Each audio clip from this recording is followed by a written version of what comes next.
Again, I haven't got any notes, but just in case. Sure, sure. And I feel like any good interviewer has a little notepad saying some things. Usually, what Chris Williamson and Stephen Bartlett, they have the iPad and they're flicking through on the iPad. Yeah, I don't know what I think about that though.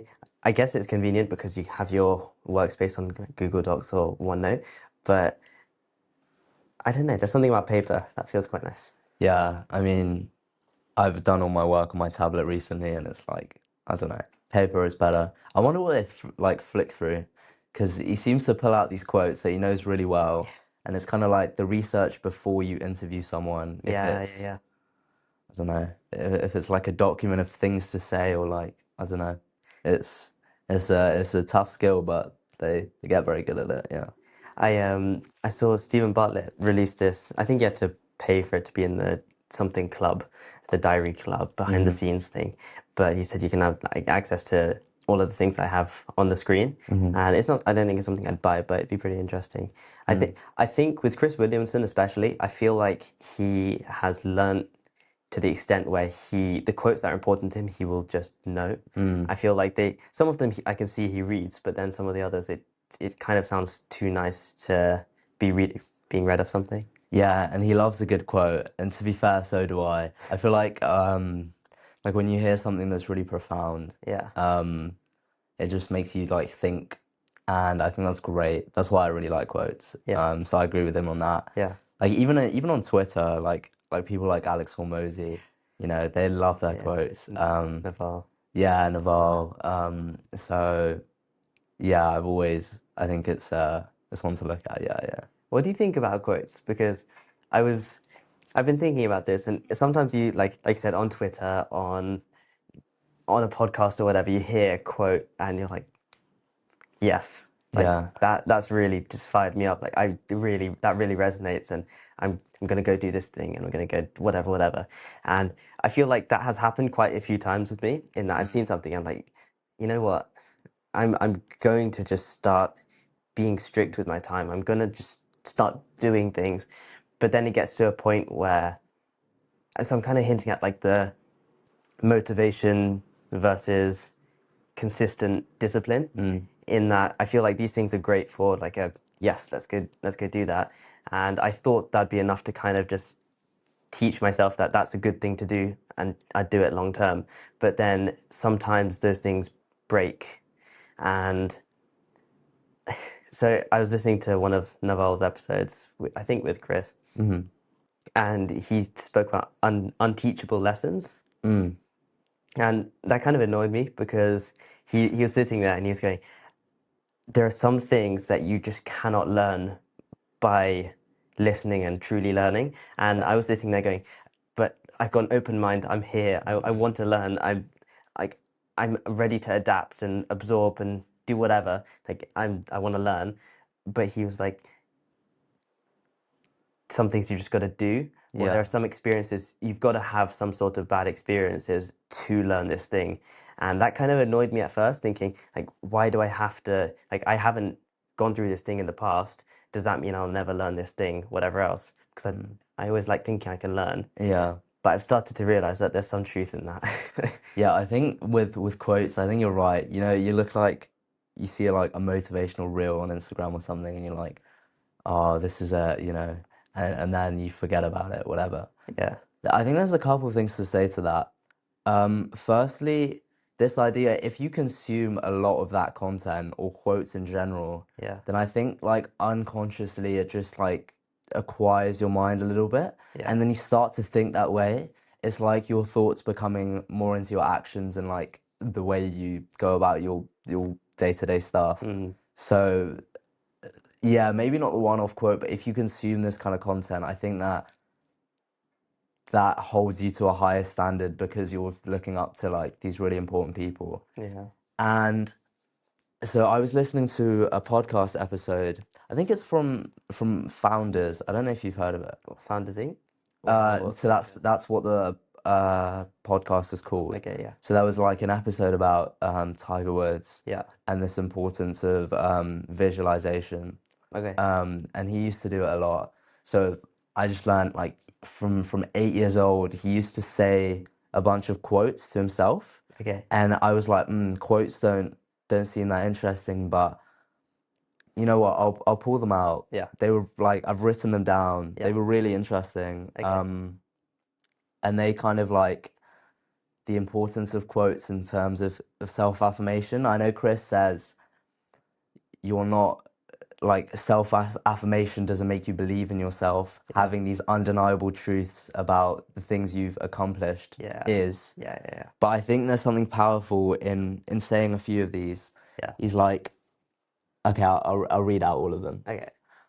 I believe in me. I will own my own destiny. I smile at obstacles. I'm first in my resolve. I fulfill my resolutions powerfully. My strength is great. I stick to it easily, naturally. My will moves mountains. I focus and give it my all. My decisions are strong. I do it with all my heart.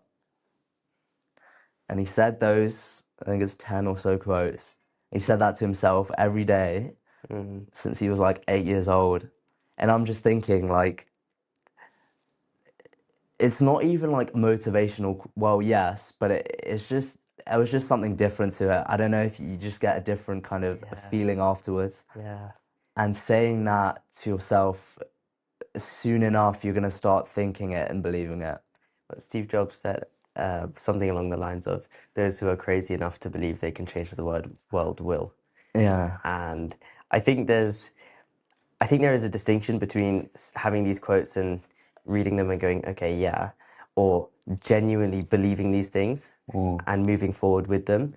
Because I think if you're wanting to push towards a huge goal, whatever it is, I think you've got to have some level of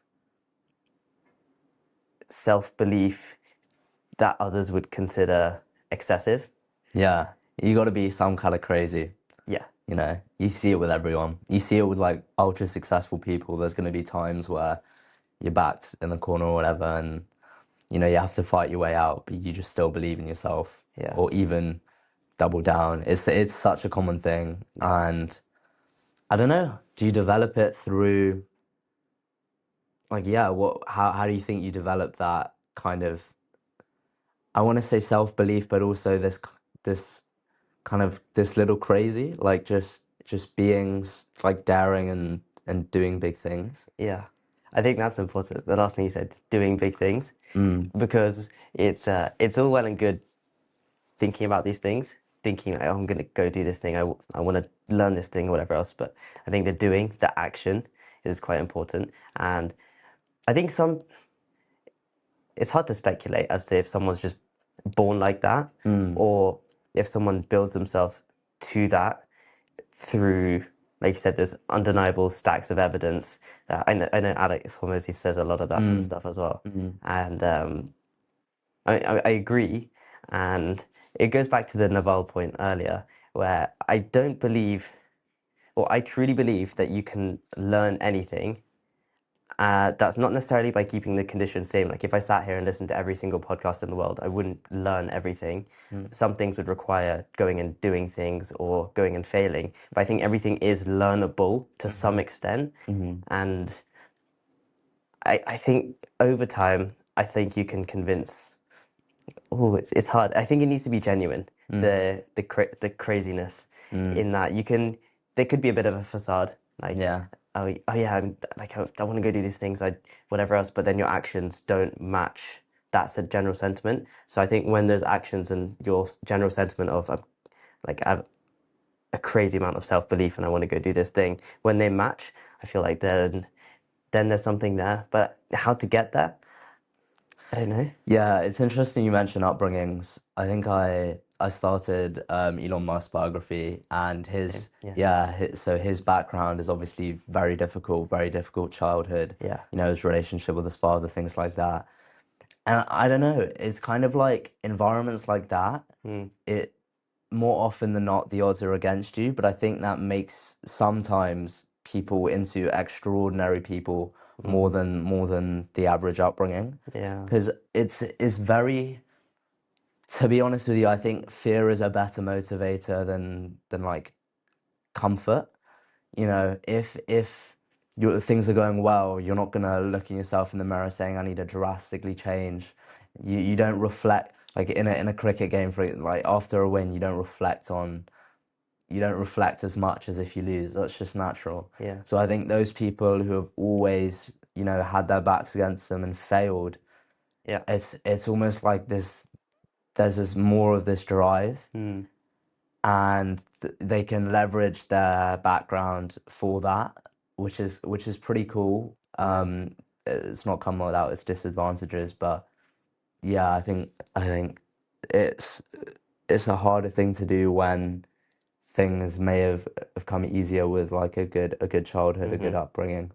Um, and I guess the way you frame that potentially is like I've now got this opportunity by the grace of God, the luck or whatever. Yeah. Um, and now I'm in a position to actually do something about it, whereas a lot of other people haven't. Yeah. And using that is pretty important, I think. And the way I view a lot of these things. Yeah. I think there are a few things that in that. One, if you take the extreme and look at someone like Elon Musk, uh, in episodes with like Lex Friedman, he'd go like, "My mind is a storm. Like you wouldn't want to be me." Hmm. And that it's interesting because we can't truly grasp what it's like to be someone else. Like every single person has a unique set of experiences. Like no one else will ever see the world as you're seeing it through your own eyes with your exact set of experiences. Like no one will ever have that. But looking at someone like Elon Musk, like you said, they're perhaps driven by their background. But I think there's a distinction between taking some sort of hardship that you've gone through early in life and just naturally being influenced by it, or taking that and having a bit of a, you could say like a grudge or a vendetta or something to prove. Chris Williamson talks about this being like a like dirty fuel. Like when you want to Mm. start going, just anything you get. Like I'm going to prove that person wrong. I'm gonna like get revenge on this, but like I'm just going to do well to show them. And Mm. like you'd use anything and everything to get out of escape velocity. Mm. And then once you reach that point, then you kind of realize like that's an unsustainable fuel. Mm. Like you've got to have a proper why. But I wonder if there's a distinction between someone like Elon Musk going, oh, look, these things have happened, so I'm going to go do this or whatever else, versus if in his case he was like bullied very badly, he was Mm. beaten up, Mm. psychological trauma, all sorts. I wonder if something like that has just made him innately wired in this way to where his mind is a storm and he has no option but to do the things he does. Yeah, and I agree. It's not really sustainable to view or use anger as like this fuel and live your life just being like, oh, I'm gonna show them, and then live your Yeah. whole life like that. Yeah. That isn't sustainable. And there's been times where like people have setbacks and they try and use that. I found that like that's good for like some short-term motivation, but that not hasn't necessarily helped me. And Mm. again, that brings, you know, upbringings into play. Yeah. I think because of a fortunate upbringing, I've never necessarily had to resort to like, oh, proving everyone wrong and stuff like that, whereas Yeah. Elon Musk might have. Yeah. Yeah, I just think that that's arguably like one of the biggest lotteries, you know, the family, the country you're born into, and you learn so much because of your parents. And we start to get to age now where we're first year of university and we have more independence, and we Mm. go on about like how we want to go about our lives. And I guess that's always been shaped by family, by parents, but Mm. I think like considering that, and you know, having these conversations and stuff like that is probably the biggest step. So again, Alex Hormozy, he said something which, again, it was one of those videos, and you're like, yes. But it was a, a man who learns every day will never be behind. Like you can start with having drawn what you think is the worst of the worst lottery ticket, if you want to call it that. And that could be different for everyone because you could think worst of the worst is being born into poverty in this kind of country, but that could be ultimately fuel or conditions for growth. Or you could then think if you're born into an extremely comfortable life, that could also be a bottom lottery ticket, whatever else. But he says if you're someone who keeps learning, even if you start behind, there's no way you'll stay behind. Mm. And it's interesting because I mean, I think he's right. It goes back to our point, if you think, where are things just innately born into people's minds, like this is how they are, or like there was a study, I can't cite the study, but I will get it up. It was talking about, it was looking at southern parts of America and people born into poverty, people born out of poverty, people born into riches, people born into strong familial situations, people born in without parent, like without one parent, that kind of thing. Mm. And there weren't necessarily the strongest correlations in that you could take, maybe there is a correlation, but you could take someone born in the poorest area of South America with a disjointed family and no support system and compare where they get to, because that's a very hard metric to kind Mm. of unify, versus someone who was in the same situation and got to a different place, or versus someone who's born into wealth with a Mm. strong family who has done very well Mm. objectively, or has done less well. Yes, there might be some sort of correlation just because of the resources you've been given and perhaps mindsets that your parents have trained into you. But I don't think it's necessarily like if you are born here, I don't think we can categorize it or should categorize it. If you're born in a low income country, in a broken family, then you just will not get somewhere, and vice versa. Yeah. Yeah. I think there's a study that says two brothers, they're more correlated in their wealth than their height. You're more correlated in terms of your values and how much they earn compared to literally a genetic condition, Yeah. which I thought was crazy. That's why I think values are really important. And you mentioned about this idea of learning every day. I think that is a big thing. I think um, and because we're younger, we've really enjoyed that throughout our school time because we're constantly growing, and Yeah. I think that's why a lot of older people they look back fondly on their childhood because it's Hmm. it's a time of growth, and then you go into working a job and I feel like that growth stops. It becomes more neutral. You kind of think, I know where the world is. I know my place in it. And then without that growth, I think that's where you get that long-term dopamine. Mm. You naturally talk about what gives you a sustained amount of dopamine. Everyone says, hobbies, talking with your friends, I don't know, what music or whatever.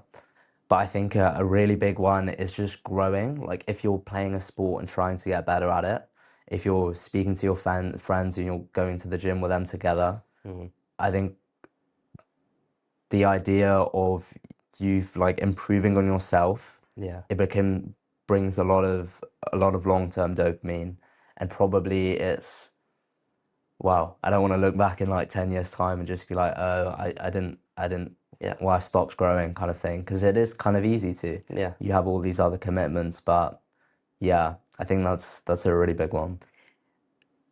It's one of the things that saddens me the most Yeah. is when people say it was. Okay, I'll give you an example. Year 13, we just finished A levels, and I was going to go do some work experience. And I did last summer after A levels. And I was talking to one of our friends, and he was like, why are you doing that? We finished A levels. You've gotten into the Imperial. Like, what are you doing? Yeah. I was like, I don't do these things to get to the place Mm. because in my mind the end goal and the value is there's great value in this place, don't get me wrong, but Mm. the end goal is not like climb so we can get to Imperial, bam, and then it'll be easy. Mm. Like that, I've never viewed it like that. Mm. I've always viewed it as more of like a just keep learning, keep getting better, absorb as much, learn as much, do as much, and then if a natural benchmark or point is a university like Imperial or a company like whatever or whatever else, then so be it. But I've never done things as a tick box. mm, And I think that's something so easy to fall into. mm, With this summer, I like I've been thinking about what I want to do with my summer, mm, and I was talking to some friends on the course, and they were like, "Oh yeah, do this. I'm gonna do this internship. I'm gonna do this." And I thought like, I could get an internship,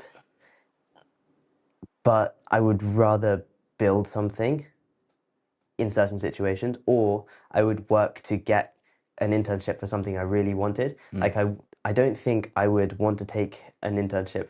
I wouldn't take an internship for the sake of taking an internship so I can put it on my CV. mm, I think the real learning comes in what learning more about yourself, learning more about the things you think you like or don't like, which I guess doing different kind of internships could help with.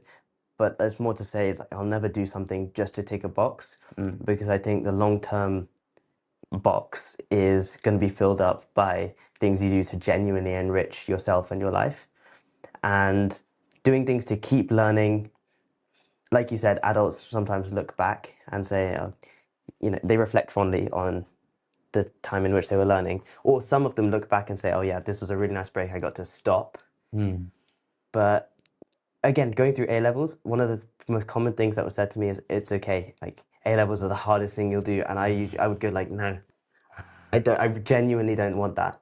I, if I can push to do these A levels and these extracurricular things and these competitions now, why on earth would I not push for the rest of my life? Mm, If I know I can, mm, because like you said with stagnation, it's maybe it's something I fear, but it's something I don't think I'd ever let myself get to a true point of stagnation.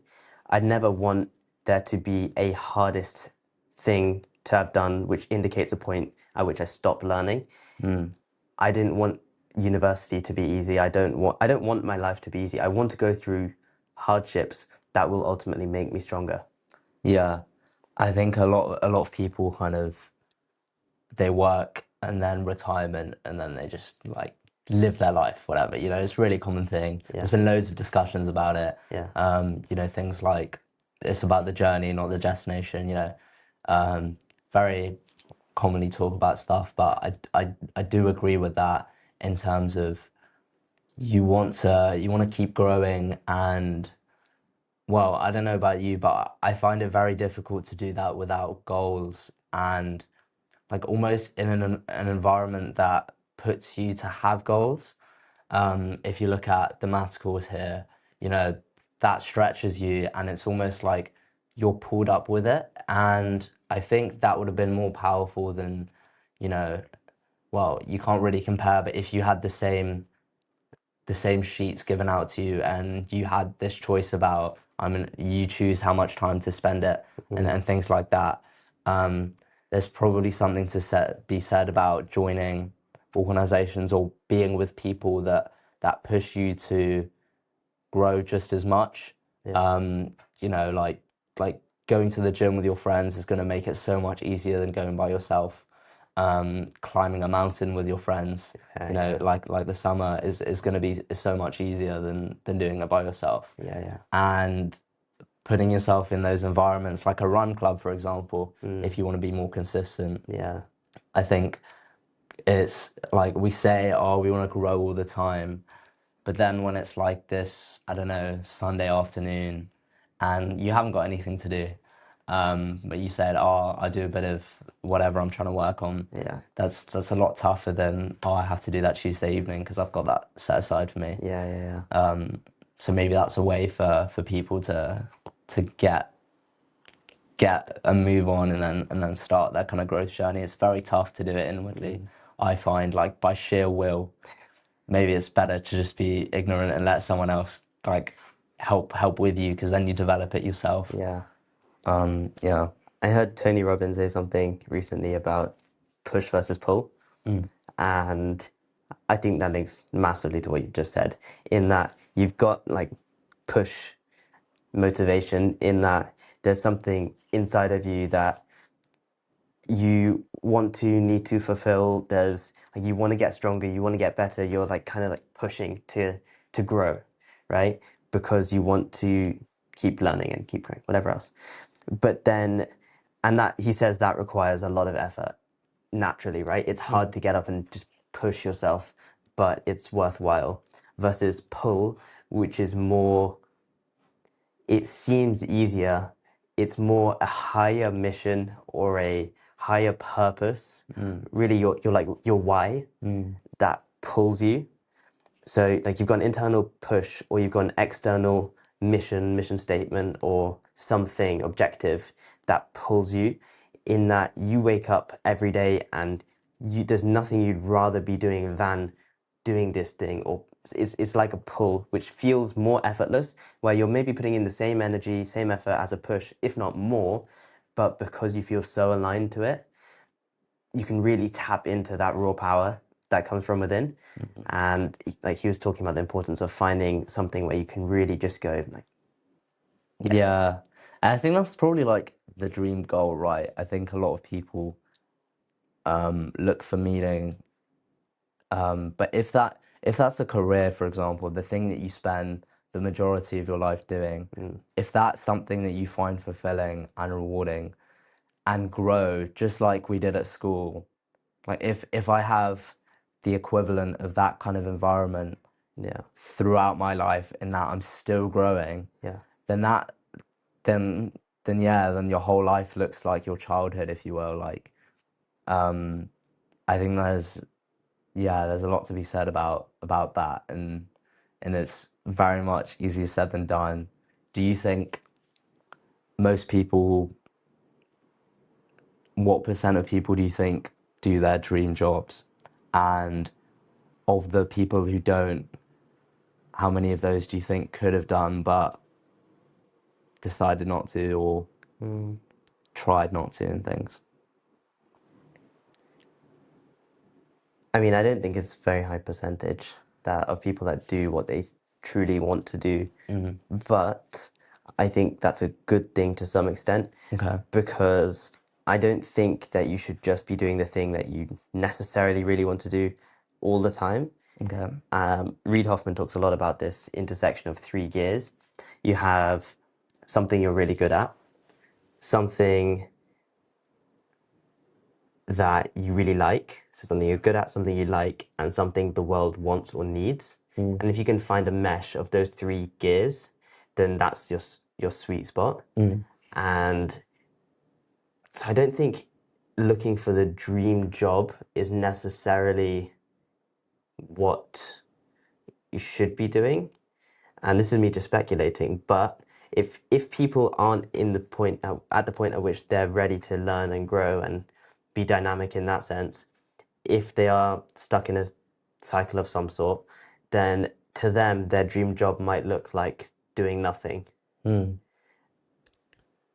So I don't think that that's necessarily a metric to strive towards, a dream, objective dream job. But I think finding your why, your maybe purpose, but finding something to align yourself with that's unshakable is pretty important.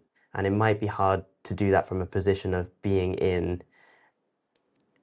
a bout of laziness or tiredness or having gone through hardships or whatever else. So I think perspective and where you look at certain things is pretty important as well.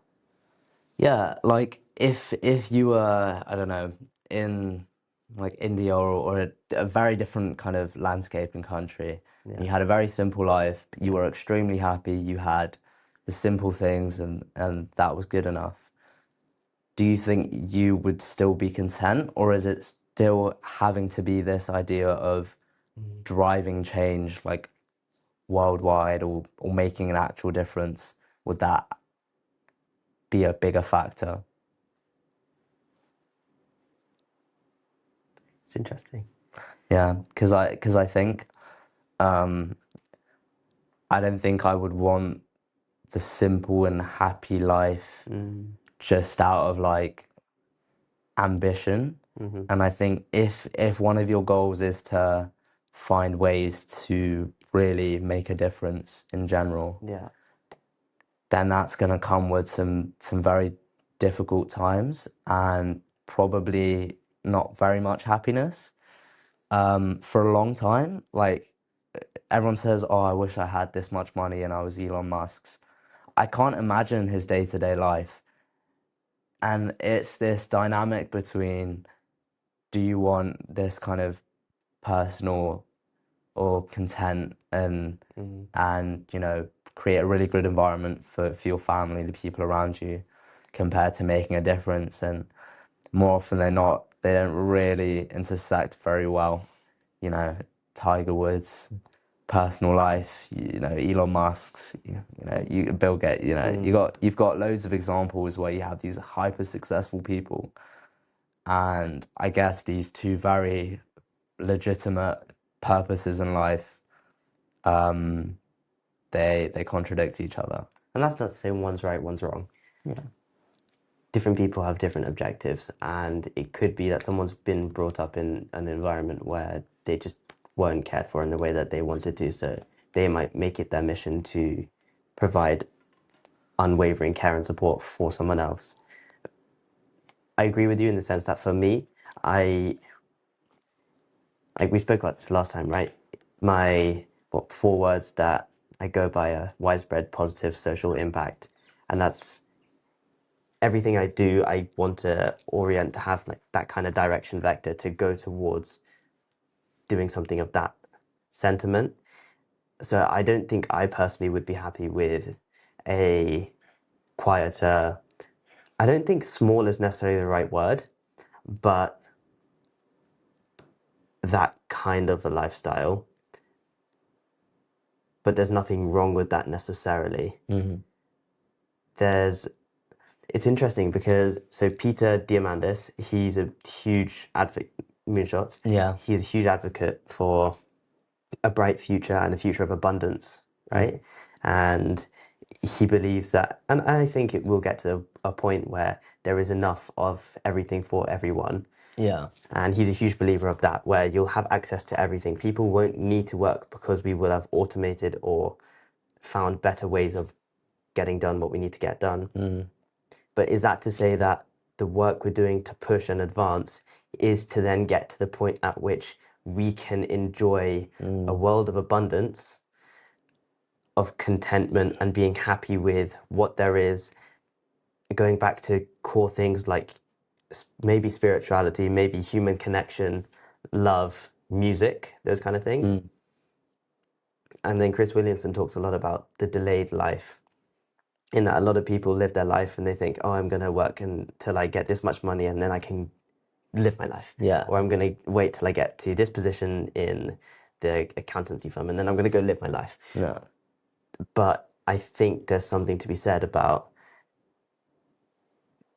yes, live your life, however that looks like for you. But if you're looking for a long-term optimistic future where the end goal is to get everybody to a point where they can just enjoy life without the struggles or without needing to worry about how many dollars or pounds you have in the bank, so I can get a bigger house or a bigger this or a bigger whatever, is the end goal genuine intrinsic happiness? If so, there's a lot of work to get there, and that's something I would want to help push. And so that's what I feel like I can align myself with. But if the end goal is getting to that state, then should we be denying ourselves that now? Mm. Yeah, it's a good question. I think the point of a lot of the way that I want to go about things in general is like fulfillment. Like if I feel content in terms of, the four words you mentioned about if I feel like I'm getting there. Mm. It is interesting when you have this world of abundance, because I think if everyone had what they wanted at their fingertips, that would like go to chaos very quickly. There's been experiments done with people, so they're just put in a white room, and the only thing in the room is like an electric shock, so that they can either do nothing or just like voluntarily shock themselves. And like more often than not, they just do that just to feel something. I think this idea of just not having a purpose, like with AI and things, and lack of jobs in general.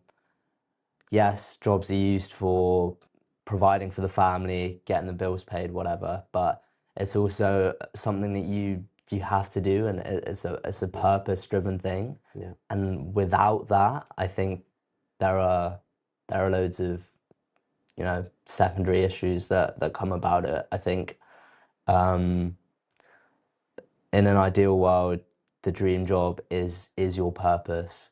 But we've only considered it career-wise. I guess potentially you can influence in other ways in your personal life. But Mm. yeah, fulfillment and purpose are probably like the big ones.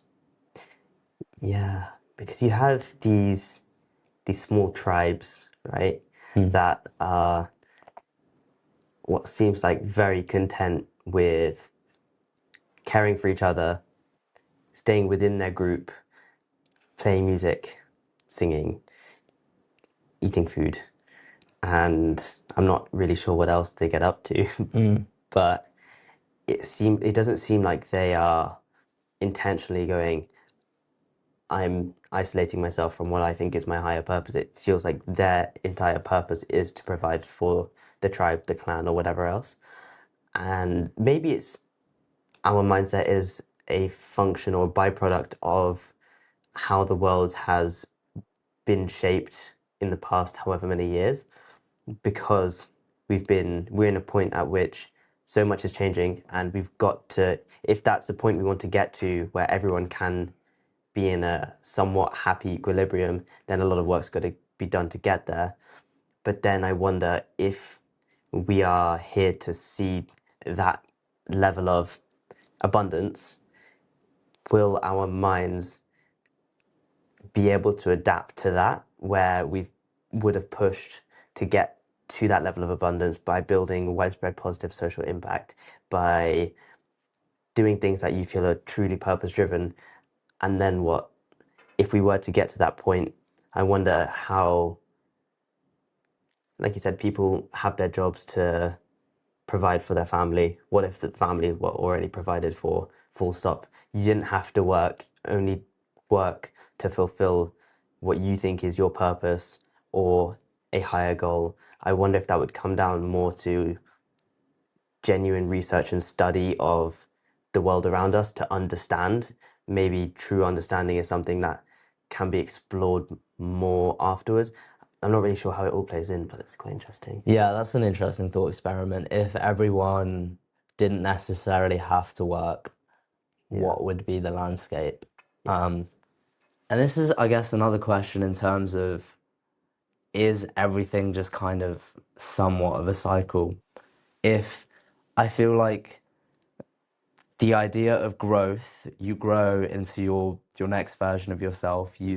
If it is just like material in terms of a promotion, or you've yeah, done something that pushed yourself outside your comfort zone, you get long-term dopamine, and you feel great. And that becomes your new you, the level resets, and then you do your next thing. Sometimes it drops back.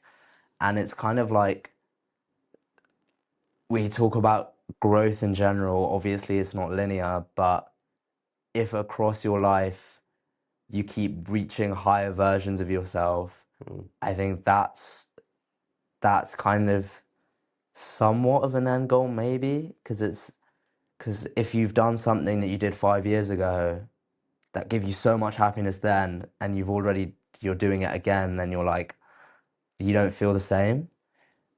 So I think this idea of doing new things mm, or uncomfortable things again and again and again throughout, that probably has a more kind of a driven value. And, back to this thought experiment, I I don't think people could just decide to sit still and just live by their days. I think a lot of mm, people would.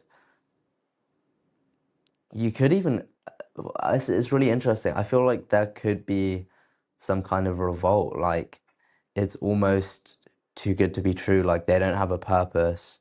mm, They just want to feel something. Um, yeah, I guess you can always grow personally in terms of like physically you can always grow in that respect, I guess mentally too. Mm. So I would think people spend a lot of their time in that, but knowing that you don't have to, it's difficult. It reminds me a little bit of, I guess, a parallel you could draw is someone who's gotten to a point where they've built a business to £100 million or whatever monetary benchmark, or and they're comfortable. Like they could stop there and then and live the rest of their life completely comfortable, just with whatever money they have, with whatever people they've met. They could just stop, and they could live a good life, buying anything they'd want, doing anything they'd want. But you tend to find that those people that get to that point aren't the kind of people that just pack up and go. Yeah. And I think the same would hold true in our thought experiment, in that if you removed the requirement to do things, maybe it would filter out the people who genuinely would derive greater happiness and pleasure from this quote unquote smaller things, or more personal things, maybe, or even bigger things, even like taking care of a family. Like that's a big thing. But some people maybe would genuinely derive greater pleasure from making life as good as they can for their family and themselves. But I think if you don't have to do something, I think you'll still get the people who still want to do things, even if you get to a point where everyone has access to food, water, electricity, whatever else. They spoke about this on Moonshot. It's in that right now we have like universal basic income, but they think we'll have like universal basic services where every single person is entitled to streaming access, is entitled to electricity, is entitled to this and that, and there are just a set of basic standard principles or standards that people have to have access to in the world. And I wonder, when you get to that baseline, I think you'll still have people innovating and people exploring, but I wonder if they'll do it with the same urgency. Yeah. And when things are, we bring back to childhood and everything like that, if everyone's upbringing is good, or at least basic, no kind of poverty and things like that, are they innately pushed as much? But I also think that when everyone has access to food, basic necessities, and then services, there'll be another level of what we consider the baseline. Like 200 years ago, what we would have considered rich would be very different to where we are today. So I think we're always just going to have this kind of catch-up game.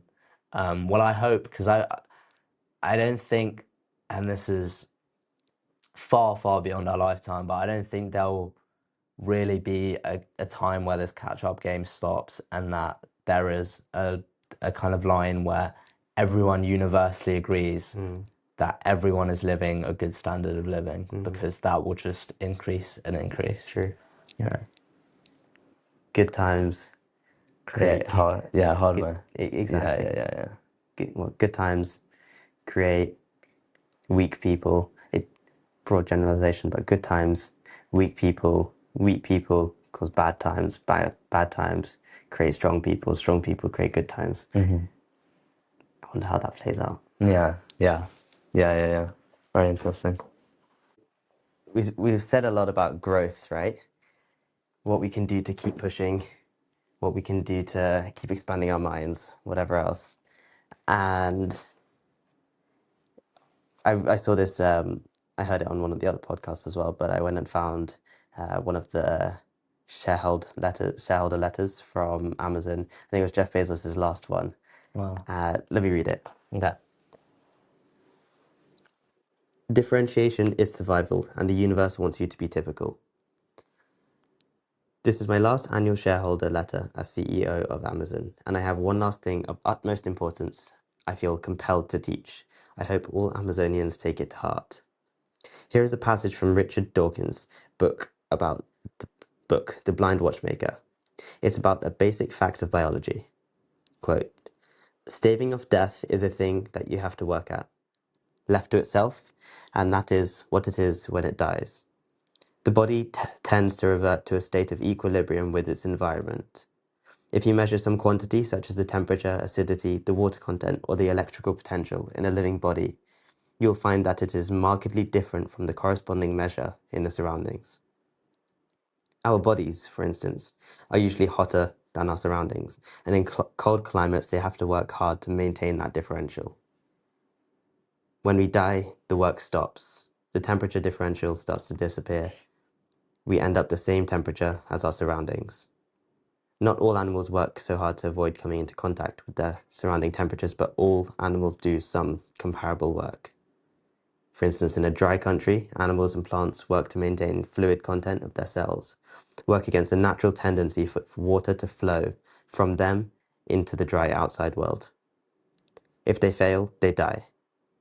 More generally, if living things didn't work actively to prevent it, they would eventually merge into their surroundings and cease to exist as autonomous beings. That is what happens when they die. Interesting. Interesting. I guess there's there's this thing where like suddenly you kind of think we're all just species that have evolved. We think we're owed something when we're born, whether it's purpose, whether it's things in general. And then you think about civilization 500 years ago, and how we're just surviving on this planet. That reminds me of that because when you die, like the insides of your body, they just get cold and that's it. Like it's almost meaningless. Like and you know, there's this general thought experiment that you are meaningless in the grand scheme of things. Your name's forgotten about in 200 years or 300 years, whatever. Mm. And it's like this very nihilist thing where it's like, what is even the point, you know? Um, and I guess that's a very valid question. I think if you view humanity as just like a species that have just evolved in terms of where people have gone with things, even on moonshots, I think a few leaders like pull humanity in a certain direction, Mm. and that's very much true as of today. Um, yeah, it's just like an environment where you can just go into all these different kind of ranges of things, and sometimes I guess I just think about it in a different way, in that we're just like living creatures on this earth, and it's almost a privilege to think about purpose. Um, I guess that brings like a gratitude into the conversation, but yeah, a very different kind of feeling after Yeah. that quote. Yeah. And what's nice is, I mean, the fact that he's drawn that into his 1997 shareholder letter, I think it was. Mm, It was, there's an add-on, and I think the whole thing can also be taken as an extended metaphor, in that he goes on to say, while the passage is not intended as a metaphor, it's nevertheless a fantastic one and very relevant to Amazon. I think this extends to so much more. I would argue that it's relevant to all companies and all institutions, and to each of our individual lives too. In what ways does the world pull at you in an attempt to make you normal? How much work does it take to maintain your distinctiveness, to keep you alive, or keep alive the things that make you special? This phenomenon happens at all scale levels. Democracies are not normal. Tyranny is a historical norm. If we stop doing all of the continuous hard work that is needed to maintain our distinctiveness in that regard, we would equally come into equilibrium with tyranny. We all know that distinctiveness, originality, is valuable. We are all taught to be yourself. What I'm asking you to do is to embrace and be realistic about how much energy it takes to maintain that distinctiveness. The world wants you to be typical in 1,000 ways. It pulls at you. Don't let it happen. You have a price to pay for your distinctiveness, and it's worth it. The fairy tale version of be yourself is that all the pain stops as soon as you allow your distinctiveness to shine. That version is misleading.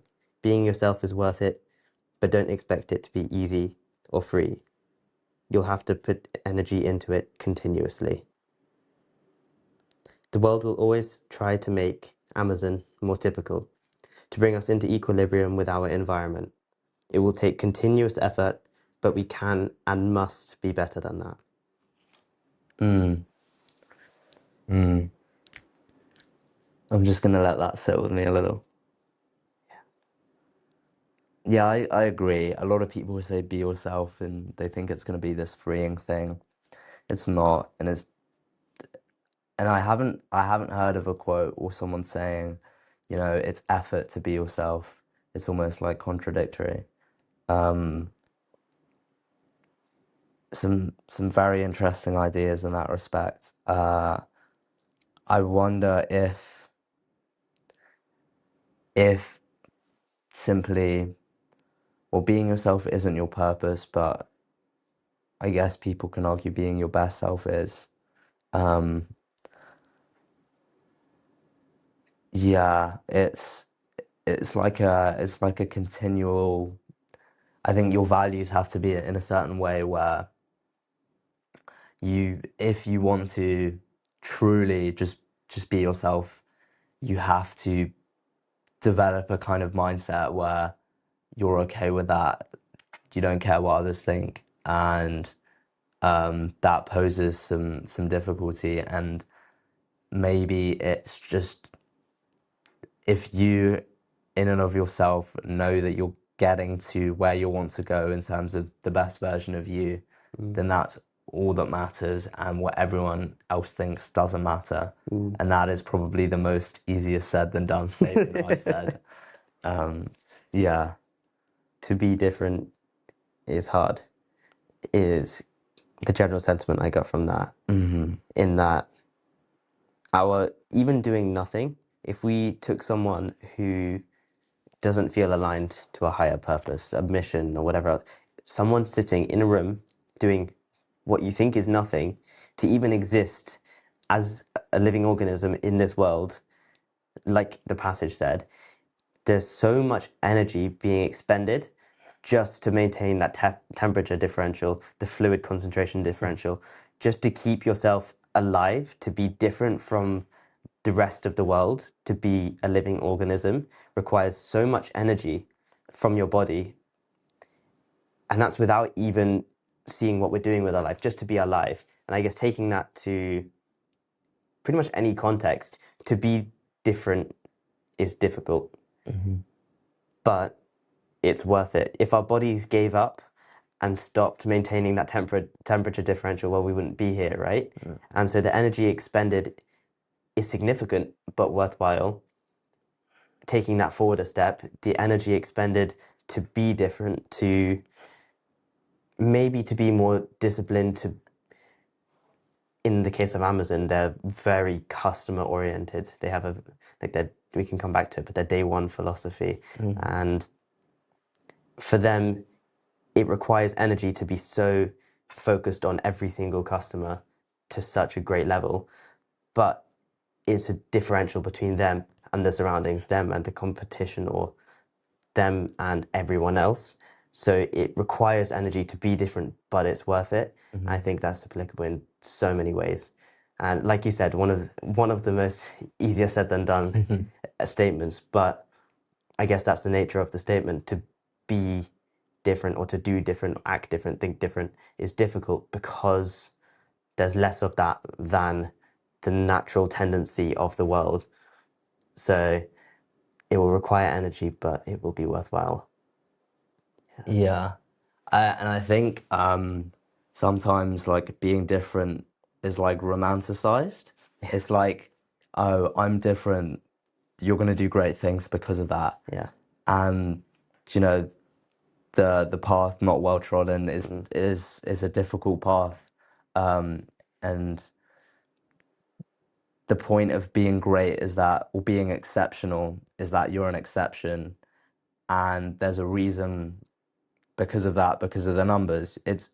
I think, especially with entrepreneurship, it's like romanticized, and this idea that, you know, you're gonna leave everything behind, leave everything you know behind, start something yourself. Mm. Um, you have to be willing to have some very difficult times. And I think hardship is often kind of put in the back.